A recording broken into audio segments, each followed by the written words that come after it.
Ô Cirilo, os primeiros 25 minutos do Atlético, vamos dizer assim, foram os 25 minutos que o torcedor quer ver.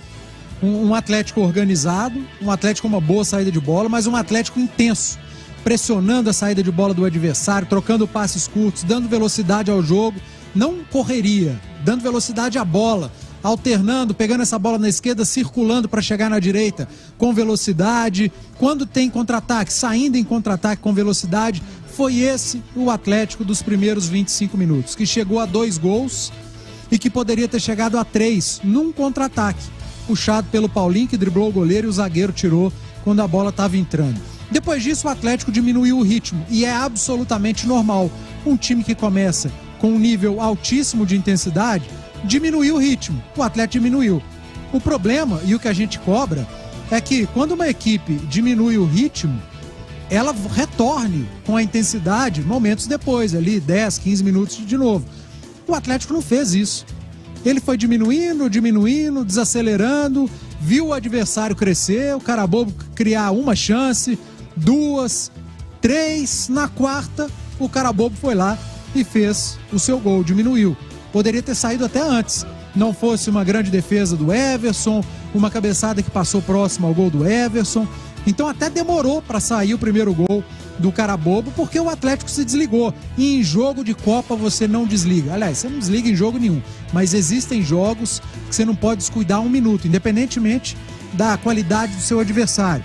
E que o Atlético tire lições do que fez na reta final do primeiro tempo.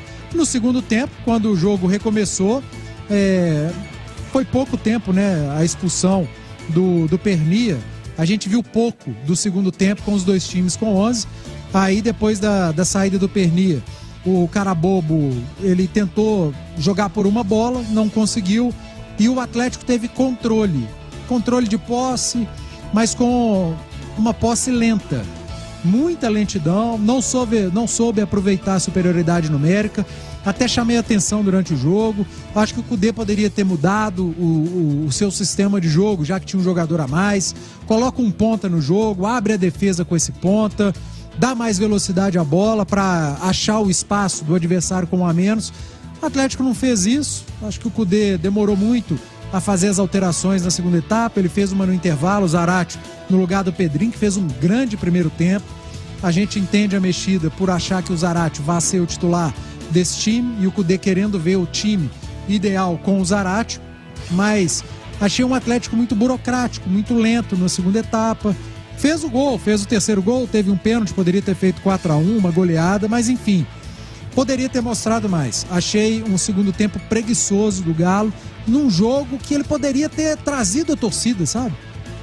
É o jogo de 2023 que o Atlético trouxe a torcida, conquistou o torcedor de vez. É o jogo pra dar carrinho, pra bater no peito, aquela bola que você bota pra fora na lateral aqui, o torcedor vem junto contigo. É o jogo, de fato, pra trazer o torcedor pra si, né, cara? Pra amassar o adversário como ele fez nos 20 minutos iniciais. Pra fazer do Vachô o melhor em campo, o goleiro do Carabobo, e não fez. O Atlético fez um jogo burocrático, eu comentei com você, né?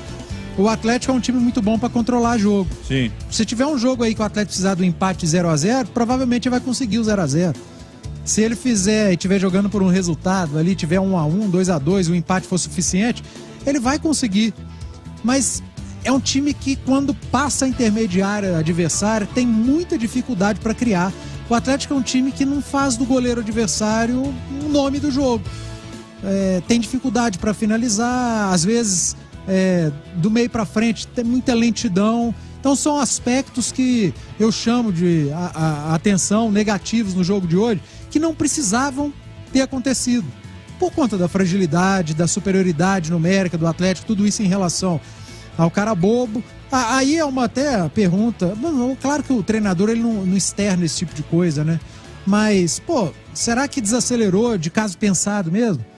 Olha, final de semana tá aí, tem um jogo para garantir um primeiro lugar, semana que vem já tem jogo de novo de Libertadores, aí já começa a final de Mineiro. Eu até entendo. Se vem a explicação, olha, nós vamos ter uma sequência de jogos, a gente tava com o resultado ali, achamos melhor não acelerar o jogo. Eu entendo. E eu posso até não concordar, mas eu compreendo. Porque quem tá no dia a dia, a questão física, segurar um pouco fisicamente o time para a sequência de jogos que o Atlético vai ter, É compreensível, eu entendo, mas poderia ter acelerado um pouquinho mais o jogo, poderia ter feito algumas alterações mais ousadas. O Atlético não ia sofrer com cara bobo em contra-ataque, isso não ia acontecer, isso ficou bem claro que o adversário não faria, mas são aspectos que a gente chama atenção. Mas de bom mesmo, Cirilo, os primeiros 25 minutos mostraram do que esse Atlético é capaz, o que esse Galo pode fazer com intensidade, com a qualidade técnica dos seus jogadores. A gente cobrou tanto um Atlético jogando pelo lado do campo, e nos primeiros minutos ele fez. O Saravia pela direita, o Dodô pela esquerda, às vezes o Dodô vinha por dentro, o Patrick abria pela esquerda, a gente viu um Patrick muito útil. Olha, o torcedor começou a vaiar o Patrick. Cirilo. Oi, Cláudio.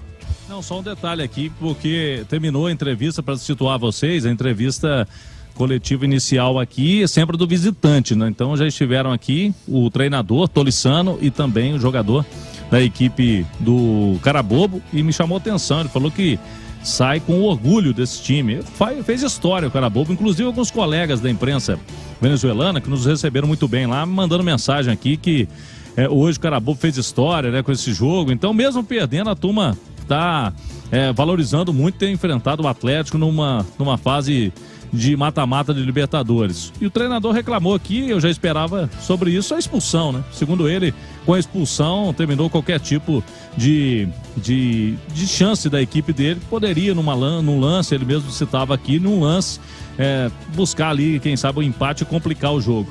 E o treinador reclamou, dizer que não é a primeira vez que esse árbitro atrapalha ele, mas sai aqui com a missão cumprida, pelo que eu senti, do Carabobo na Libertadores, viu, Cirilo? Tá engasgado com o peruano.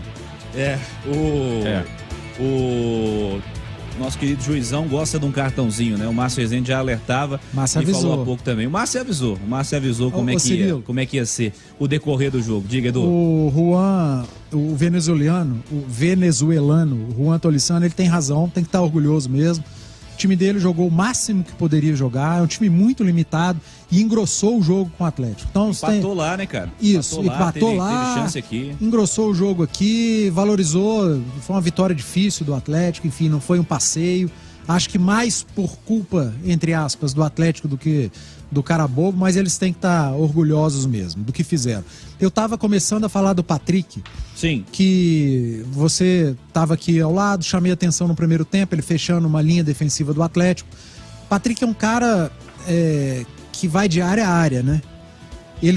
O torcedor não presta atenção nisso. E é a nossa obrigação dar os números. Ele foi o líder de desarme do jogo. Patrick é muito importante em todos os aspectos do campo. Às vezes é um cara que vai perder uma bola no ataque ali porque tem que correr pra caramba, né? E ainda me incomoda a impaciência. Não dá pra ter impaciência com o Patrick no começo de temporada. Assim, eu cobrei o torcedor no último jogo, não vou repetir. Eu não sou pai de ninguém, nem mãe. Não concordo com as vaias. Tem outros aspectos no jogo, mas eu entendo o torcedor. A única maneira de o torcedor se manifestar é com a vaia. É um direito dele, muito melhor do que jogar coisa no gramado, bater, quebrar estádio. Vaiar é do jogo. Acharam que tinham que vaiar, não foram todos. Eu discordo, estou provando com números. O Patrick não é só atacante, ele é um jogador muito importante na fase defensiva. Ele foi esse jogador importante no primeiro tempo. No momento que o Atlético sofreu com esse Carabobo, ele foi importante. E foi o líder de desarme, foi o cara que sofreu o pênalti. Ele era o cara para desafogar num contra-ataque, errou ali 2 domínios. Eu acho que esses 2 erros fizeram que o torcedor perdesse a paciência, que eu repito, acho totalmente desnecessário. O Galo vencendo 3-1. O time estava ganhando de 3-1 classificando. E o torcedor vaiando um jogador. Nada absolutamente desnecessário. Essa parte da torcida não é a torcida do Atlético que eu tô acostumado, que eu conheço, mas enfim. Com certeza. A característica vai mudando ao longo do tempo. É só um detalhe que eu queria chamar a atenção, dizer que o Patrick não fez esse jogo ruim que os que o vaiaram viram. Não foi isso. Ele não fez um jogo ruim. E eu queria destacar, falamos do Paulinho, o Hulk não precisa falar. Não, o Hulk é isso aí. O Everson fez mais um bom jogo. Muita gente dizendo que ele falhou no gol. Eu preciso ver o replay. Houve um desvio, né? Mas ele já havia salvado o Atlético no lance anterior. Edenilson fez o gol. Eu queria destacar, o Caixa falou do Saravia. Nós falamos do Lemos na transmissão. Cara, esses dois aí estão falou do Saravia, nós falamos do Lemos na transmissão. Cara, esses dois aí estão... 2 jogos que calaram a nossa boca, inclusive a minha. Fui muito crítico às 2 contratações. Eu também não contrataria. Cirilo. E tô dando a mão pra uma